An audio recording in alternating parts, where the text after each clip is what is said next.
Johnny comes marching home again. Hurrah, hurrah, we'll give him a hearty welcome then. Hurrah, hurrah, oh, the men will cheer, the boys will shout, the ladies they will all turn out, and we'll all feel gay when Johnny comes marching home, and we'll all feel. It's 1902. A young man by the name of Benito Mussolini moves from Italy to Switzerland to avoid military service. He gets big into socialism, working for trade unions, writing for socialist newspapers, advocating a violent overthrow of European monarchies, the whole shebang. This gets him in a bit of trouble with the Swiss police, so he gets arrested, sent back to Italy, set free, returns to Switzerland, is arrested again, goes back to Italy again, completes his military service after previously avoiding it, and then after a brief stint as an elementary school teacher, he finally returns to work as an avid socialist. His speeches and journalistic abilities made him famous among Italian socialists. He was anti-war, so when Italy colonized Libya in 1910, he rioted and got arrested. Then World War I came along, and once again he protested Italy's involvement. But then he thought, wait a minute, this war could bring about the social climate needed to overthrow European monarchies and bring about the socialist revolution everywhere. And suddenly he was pro-war. But his fellow socialists didn't like his new pro-war stance, so they kicked him out of the party. So then he said, you know what? I'm done with socialism. We need something new, not based on class divisions tearing us apart, but based on unity through nationality. We'll conquer the Mediterranean and reunite all Italian peoples just like the days of the Roman Empire. I'll call it fascismo, and it will guide the Italian nation to greatness. That's all well and good, Mr. Mussolini, but what kind of haircut am I giving you? Let's go with bold.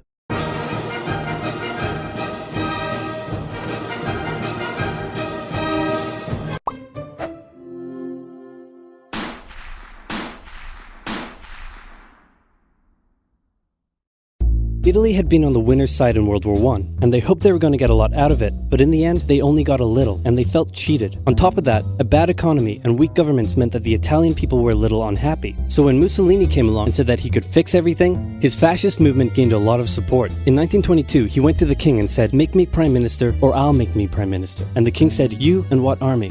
This army. Fair enough. Then he went about establishing a dictatorship with himself at its center. Europe had its first fascist dictator. Next up, Germany. Germany had been on the loser's side, and they got absolutely wrecked by the Treaty of Versailles. They lost territory, had to demilitarize the Rhineland, had to reduce their army to just 100,000 men, couldn't have an air force, had to pay the Allies a huge amount of money that it didn't have, and a new rule was established that every Englishman withheld the right to walk into the center of Berlin, pick out any German they wanted, and spank the hell out of them. I made that last one up, but it helps you understand how all of this felt to Germans. On top of that, a bad economy and weak governments meant that when a small angry man with a silly mustache came along and said that he could fix everything, the German people loved it. Hitler had been a soldier during World War I, and he was crazy patriotic, and nobody was madder than him about Germany's humiliation. He helped start a new political party, and in 1923 attempted a march on Munich with his boys. And then he got arrested. But his popularity grew, and in 1933, the president made him chancellor. He believed he was Germany's great destined savior, and he went full megalomaniac, establishing a dictatorship with himself at its center. Europe had fascist dictator number 2. Hitler and Mussolini had a lot of the same ideas, but more importantly, they had the same enemies, and they started to get along. Anyone else want to be friends? Franco? No? You good? I do. Who's that? It's Japan, and they've taken over northern China. Let's rewind a bit. Japan had isolated itself from the rest of the world for over 200 years until the Americans showed up and said, you're going to trade with us and you're going to like it. Then the Western powers imposed a bunch of unequal treaties, meaning Japan's economy was bust. They also had no natural resources, so they decided to go get some. They went to war with China to gain a sphere of influence over Korea, and they took a bunch of China's stuff. But then the West said, hey, cut that out. And since Japan couldn't take on the West, they said, okay, I guess we'll just go home. Wait a minute, what are you doing? Taking advantage of a weakened China and setting up spheres of influence. But I was the one who weakened them. We know. And you guys didn't let me have anything. We know. That seems unfair.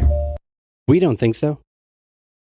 Okay, see ya. So Japan thought, screw this, and went to war with Russia, and stunned everyone by actually winning. Then they fully annexed Korea, but they didn't stop there. In World War I, they took Germany's colonies and islands in Asia, and then in an incident that was maybe staged by the Japanese army, a bomb blew up a Japanese train in Manchuria, giving them an excuse to launch an invasion and take over. So here's the situation. Nazi Germany, Fascist Italy, and Japan all believe they're racially superior, all feel hostility towards the Allies, and all want to militarize and take over more stuff. And so they did. Let's start with Germany. Hitler hated the Treaty of Versailles, and now he was ready to begin undoing it. In complete violation of the treaty, the first Luftwaffe squadrons were set up, conscription was introduced, and he pimped up his army. The Allies did nothing. Then Hitler sent his army back into the demilitarized Rhineland, giving orders to immediately retreat if the Allies showed up. The Allies did nothing. With his military re-strengthened, he could now move on to step 2. He wanted to rapidly increase the Aryan population, and to do so, he needed Lebensraum, or in other words, he would have to take over the world. But for now, a good portion of Europe would do, and he began eyeing up his neighbors. The Allies finally started to get worried, so they implemented a fairly useless diplomatic strategy called appeasement, and it went a little something like this. Hitler would say, "I want that thing," and the Allies would say, "You can't have that thing." "Okay, you can have that thing, but no more." "I want that thing." And repeat. In 1938, Hitler's army marched into Austria and just took it, with no resistance. Boom, this is Germany now. Next, he demanded to be given the Sudetenland, an area of Czechoslovakia with many ethnic Germans. The Allies held a meeting with Hitler in Munich and said, "Look, we're going to give you what— Hang on, this meeting is about my territory. Shouldn't I come to the meeting too?" "Anyway, we're going to give you what you want." "Really?" "Yeah." "Just like that?" "Yep." "What's the catch?" "Just sign this piece of paper promising you won't invade the rest of Czechoslovakia." "Okay." Then Chamberlain returned home victorious, waving his signed piece of paper in the air, declaring crisis to be averted and the continuation of world peace, and we built a statue of Chamberlain in his honor, and every day on the 30th of September we celebrate Chamberlain Day. Hitler's invading the rest of Czechoslovakia. What? He's invading the rest of Czechoslovakia. Oh. You lied to me. What do you expect? I'm Hitler. Not to be outdone, Mussolini also wanted to get in on the action. He thought to himself, isn't there a not yet colonized nation somewhere which is so underdeveloped that the people would be defending themselves against our tanks with literal bows and arrows and wooden spears? Oh, there is? Fantastic. And so he took it. Italy also wanted to control the entrance to the Adriatic Sea, so they occupied Albania. Then, in another incident which was maybe staged by the Japanese, gunfire was exchanged by Japanese and Chinese troops at the Marco Polo Bridge, and the Japanese launched yet another invasion against China. They swept through Beijing and Shanghai, and then advanced through the Yangtze Valley to China's then capital, Nanking. It was here that saw the worst of Japan's shocking atrocities committed against the Chinese people. Back in Europe, Germany and Italy made their relationship status official by signing the Pact of Steel. Then, Hitler turned his eyes towards Poland and the hated Polish corridor, splitting Germany in two. At this point, the Allies really had to put their foot down, and they warned him that an invasion of Poland would mean war. Hitler had planned to continue his advance eastward, but he didn't want to end up fighting a war on two fronts. So for now, he made an alliance with Stalin, saying, "How about we both invade Poland and split it between the two of us, and I definitely won't not refrain from not betraying you sometime in the future." Sounds good. This new alliance stunned the West. On the 1st of September 1939, German troops entered Poland, and Britain and France declared war on Germany. The Poles fought hard, but they were no match for the two giants crashing down on them from either side. Then came a period known as the Phony War, where everyone just sort of sat around not doing much. The French had launched a small invasion into the Saarland, but they maintained mostly defensive positions, and after a while decided to just turn around and call it a day. Speaking of France, the French were still super proud of their victory in World War I, and they hadn't really moved on from it. They still used horses, they dispatched messages by motorbike instead of using radio, orders from the commander-in-chief were usually pretty vague, and the troops were rarely inspected. They built a line of defenses along their German border, but didn't bother extending it all the way to the Channel, and they wouldn't launch artillery strikes against Germany out of fear of being retaliated against. In a war, they didn't want to attack the enemy. And at first the UK wasn't much better. Chamberlain still naively hoped that the war could be ended diplomatically. Instead of bombing raids, the RAF dropped propaganda leaflets over German cities, which one air marshal said likely did nothing but provide the continent with toilet paper for the duration of the war. They also only sent 200,000 men to France, while the French had mobilized millions. Both Britain and France wanted to avoid a repeat of the First World War, and so they wanted to keep the war as far from home as possible. So they turned their eyes north, towards Norway. Neutral Sweden was exporting iron ore to Germany through neutral Norway, so the Allies asked them if they could please stop exporting iron ore to Germany, but this request was refused. Then, the Soviet Union attacked Finland, so the Allies said, how about we land troops in Norway and move them across Sweden to go help out your good pal Finland, and along the way maybe take control of all your armfields. But Norway and Sweden still said no. So the UK mined the waters around Norway to force any transport ships into international waters, and they also attacked a German tanker they found in the area. Hitler realized what the Allies were up to, and he quickly moved to secure his supply of iron ore. He launched an invasion through Denmark into Norway. The Allies rushed to land troops at key ports along the coast, but Germany had taken control of Norway's airfield, and their air superiority decided the fight. The Allies had to retreat. After this slightly embarrassing failure, Chamberlain resigned and was replaced with Winston Churchill, who had a slightly different approach to dealing with the Germans. Hitler's overall strategy was similar to Germany's First World War strategy. Attack France, defeat France, knocking out the UK in the process, then turn on the Soviet Union and win the war. During the phony war, the Allies had given Hitler time to prepare his forces. Now, he was ready to attack. The Allies had wanted to place troops in Belgium, but Belgium had refused, and in a move that surprised pretty much no one, Hitler launched an invasion to get around France's defenses. The Allies charged into Belgium at full speed to meet the German invasion head-on, and it looked like a repeat of the First World War was coming. But this time, Hitler had a trick up his sleeve.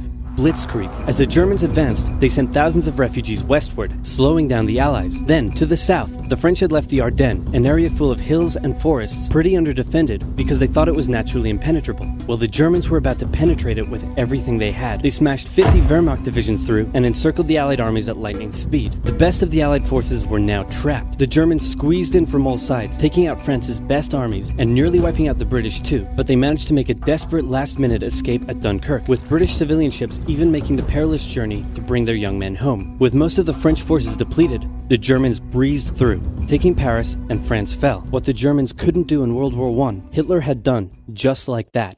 Hitler hoped that with the fall of France, the UK would also lose hope and sue for peace. But quite annoyingly, it didn't, and he needed to secure the Western Front, so he tried to force them into submission with mind games. The UK were now all alone, and Hitler wanted to emphasize that. First of all, just before France fell, Italy finally declared war on the Allies, making the UK's situation even worse. Next, instead of just occupying all of France, Hitler occupied the coastal areas for defense, but allowed France to continue its existence as a German puppet state. This way, it looked like the UK's old ally had decided to switch sides. Hitler also hoped that the UK wouldn't attack any of her old allies' navy bases or colonies in Africa, giving Hitler an extra line of defense to the south. But the UK made sure to respond to this by sailing down to France's navy base in Algeria and wrecking a bunch of ships. So have at it. Hitler then began laying down plans for an invasion of Great Britain. Before German troops could land on British soil, he would first need air and naval superiority across the Channel. Waves of German bombers came, while the completely outnumbered RAF worked bravely around the clock in an attempt to quell the German attacks. At first, the Luftwaffe targeted British ports and coastal facilities. Then it attacked RAF bases, crippling the RAF's ability to defend the nation. And it looked like Hitler's Great British invasion was coming. But then, Churchill ordered a small, pretty insignificant bombing raid over Berlin. It didn't do much damage, but Hitler was furious, and he immediately ordered the Luftwaffe to refocus its attacks on civilian targets in London. Children were sent off to the countryside away from their parents to avoid danger, and frequent trips to air raid shelters became a daily occurrence. But British morale held firm. Smiling, knitting, lounging casually, these people have balls of steel. This refocusing on London also gave the RAF breathing space to reorganize, so Hitler kind of shot himself in the foot there. Just the foot for now. Finally, the Luftwaffe sent one massive all-out attack on London, and the RAF successfully repelled it, destroying many of the German aircraft and placing air superiority firmly in British hands. Hitler's invasion had to be postponed, but the bombing of British cities continued for some time.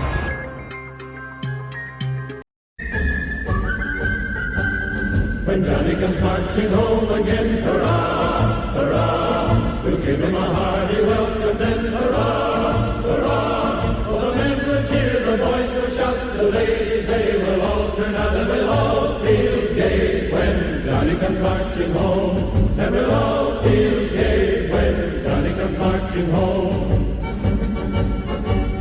Get ready for the Jubilee, hurrah, hurrah. We'll give the hero 3 times 3, hurrah, hurrah. For the war breeze is ready now to place upon his loyal brow, and we'll all feel gay when Johnny comes marching home. And we'll all feel gay when Johnny comes marching home.